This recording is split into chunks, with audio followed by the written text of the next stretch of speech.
What's up guys, Miki here. We are in week 3 of February on my blog, Caring for the People in Your Neighborhood. We have been learning about compassion all month long, and I think today's video is perfect about capturing Jesus' compassion that he has for all of us. Alright guys, see you after the video. Enjoy!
That's what we'll do.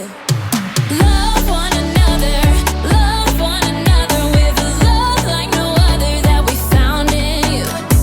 Love one another, yeah, love one another, that's what we'll do.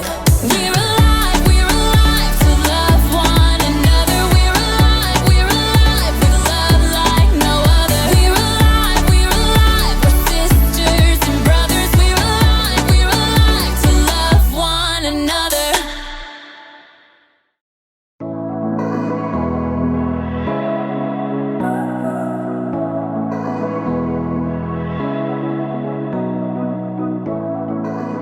What's up, everybody? Erica here, and I am so happy to have you on my block. As you can see, we've got a whole community of people living right here, working together to help each other and show compassion.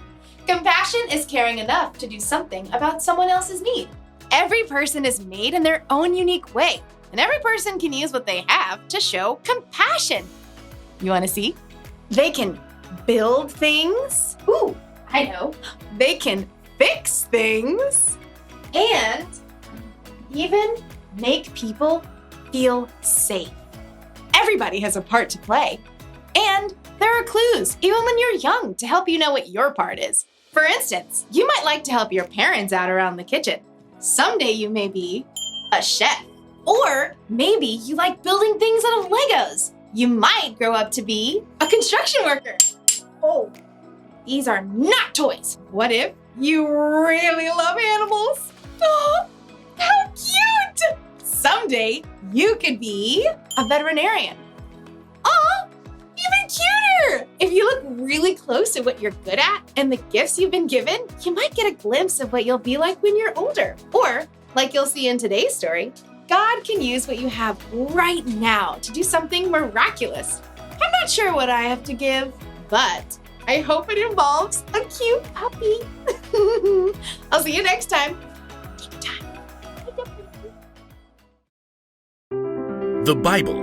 It's 66 books of history, stories, letters, and poetry that fit together to form God's one big story. The epic adventure of how He created us and loves us so much that He made a way to rescue us. As we travel through the Bible, from Genesis to Revelation, we discover people who met God and found their lives changed forever. Now, for an amazing story, inspired by the book of John, chapter 6, verses 1 through 13. Let's set the stage. Jesus had been performing amazing miracles and healing people. Great crowds gathered wherever He went. So, when Jesus needed a little time away, He crossed the Sea of Galilee with His friends. He was probably looking forward to a quiet day on the mountainside, overlooking the lake. But the crowds had followed. Oh, you've got to be kidding me. Looks like thousands. Should we send them all away? No, I'll talk to them. Even though He was tired, Jesus welcomed the people. He could see the hunger in their hearts, so He sat down on the mountainside and began to teach them. I am the bread of life. Whoever comes to me will never go hungry. Through the heat of the day, Jesus kept speaking to the people. As the sun sank lower, though, people started getting restless. See, nobody planned to stay there the whole day, and everybody was getting hungry. Well, Jesus knew how He would provide a meal, but first, He spoke to His friend Philip. Where can we buy bread for all these people to eat? Philip's eyes widened as he looked down over the mountainside. There are thousands of people here. Even buying enough bread for everyone to have one bite would take more than half a year's pay. Feeding this crowd certainly seemed like an impossible job. Jesus' friends started to check around, trying to see if anyone at all had brought along some food. Now, imagine you are there, on that very same hillside. Early this morning, you heard footsteps and excited voices just outside your home. They say Jesus is heading for the lakeshore. Now, you had never seen Jesus, but you had heard a lot about Him, so you begged your mom to let you go along, please. Please, please, please. It's not far. And she said yes, which is pretty amazing, but she wouldn't let you run out the door unprepared. Here, I've wrapped up some bread and fish for you. Thanks, Mom. So you grabbed the bundle, thanks Mom, and ran out the door, joining the crowd. When you finally reached the lakeshore, the crowd was a little overwhelming. But high up on the mountainside, you could see a man surrounded by a close-knit group of followers. Sometimes it's good to be little, so you make your way little by little uphill through the crowd. Excuse me? After a while, you were so close. You could hear Jesus. Anyone who hears my word and believes Him who has sent me has eternal life. You slid under someone's elbow and found a place to sit on a little rock just a few yards away from Jesus. And all day, you listened. You weren't bored even a bit, because somehow everything Jesus said, it seemed like He was saying it just to you. In fact, you even forgot to eat your lunch. Oops. Guess I am kind of hungry. Now you can see other people are getting hungry too. And Jesus has taken a short break to talk with His friends, and then you're sad because Jesus is probably planning to send everybody away to get their own food. But then, a few of His friends start walking through the crowd. Does anyone have any food? Nothing here, I'm sorry. Oh, you really want your bread and fish at this point, but as tired and hungry as you are, you know Jesus has been working hard all day. So, you clear your throat, and then you say, I do. Great. What do you got? 5 little loaves and 2 fish. Not much. I know, but Jesus can have it. Well, thank you. Come along. You follow Jesus' friend Andrew right up to Jesus. Here's a boy with 5 small loaves of barley bread and 2 small fish. It won't go far in such a large crowd. Jesus turns and looks right at you. He can see you're hungry and that you've chosen to give up your lunch anyway. And then he smiles. It's the best thank you you've ever gotten. He reaches out his hands and you give him your food. Then Jesus turns back to His friends. Have the people sit down. Jesus' friends exchanged surprised glances, but then they started gesturing to the crowd. All right, everyone sit down. Plenty of room. Like a slowly rolling wave from front to back, you see all the people sit down. Then, right beside you, Jesus takes your 5 small loaves of bread and 2 small fish, and he lifts them up to heaven. Father, thank you for this food you've given us. Then, Jesus takes the loaves and breaks them. He begins handing them out to his friends and to the people in the first rows on the ground. He does the same with the fish. You even get some of your own bread and fish back. Yum. You look around and you can see Jesus' friends still handing out pieces of fish and bread to the crowd. But this is way more than what I gave to Jesus. Soon, it seems like the entire crowd is eating dinner. Your own stomach is already full, and you still have bread and fish left over. As the people around you begin to finish their meals, Jesus calls his friends again. Gather the leftover pieces. Don't waste anything. You watch in amazement as Jesus' friends go through the crowd with large baskets. And sure enough, lots of people have extra bread and fish to drop inside. When the men finally return to Jesus, they've collected 12 full baskets of leftover fish and bread. That's impossible. But you know it happened because you saw it and because you've met Jesus. Nearby, a man exclaims, This must be the prophet who's supposed to come into the world. Now, you aren't sure exactly what that means, but you are sure that Jesus deeply cares for every single person on this hillside. And you're sure that he can take your small lunch to meet every single person's need.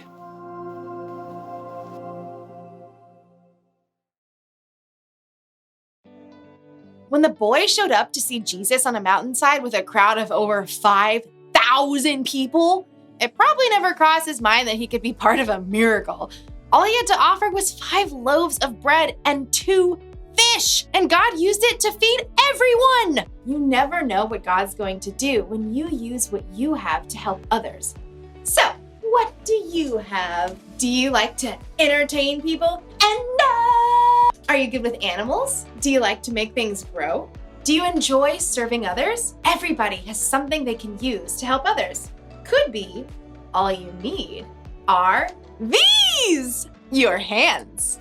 Your hands can help lift things, clean things, and repair things. Something else you have is this, your brain. You can use your brain to help solve problems or to help create something incredible. And what about these? Your ears. Sometimes to help others, all you need to do is listen. And then these, your elbows. I'm not really sure what you can use your elbows for. Oh, I got it. You can use your elbows to help a small child find their parents in a crowd. Excuse me. Nailed it. The one thing to remember today is this. Use what you have to help others. You don't have to wait until you're older. God can use even the smallest things to make a big difference. I just thought of another use for your elbows. The chicken dance. Your turn.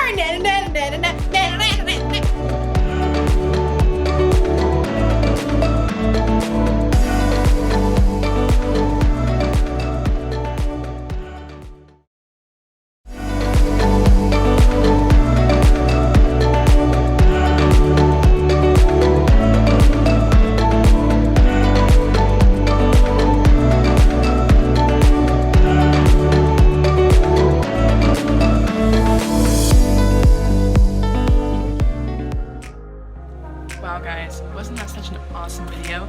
Jesus used what he had to help others in need, and you can do the same. Remember to always have compassion for other people and help them when they need it. Alright guys, see you next week. Bye!